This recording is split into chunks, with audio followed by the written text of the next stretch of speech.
সমন্বয় সাধনের উদ্দেশ্যে ক্রিকেট টুর্নামেন্ট।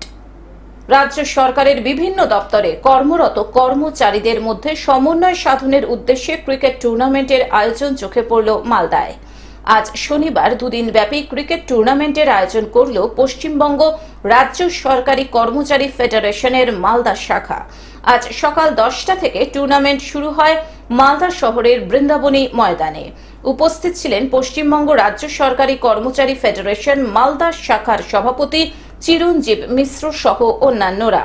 সরকারি কর্মচারী ফেডারেশন মালদা জেলা কমিটির উদ্যোগে আমাদের মালদা জেলায় যে রাজ্য সরকারি যে দপ্তরগুলো, যেখানে পশ্চিমবঙ্গ রাজ্য সরকারি কর্মচারী ফেডারেশনের উদ্যোগে প্রত্যেকটা দপ্তর একে অন্যের বিরুদ্ধে একটা ক্রিকেট প্রতিযোগিতা এখানে হচ্ছে। আজ এবং আগামীকাল দুদিন বলে এই খেলাটা হবে।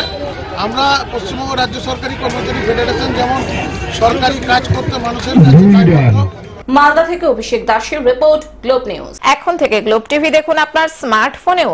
গুগল প্লে স্টোর অথবা অ্যাপল স্টোর থেকে ডাউনলোড করুন গ্লোব টিভি লাইভ অ্যাপ। এছাড়াও জিও টিভি অ্যাপ থেকেও দেখুন গ্লোব টিভি লাইভ।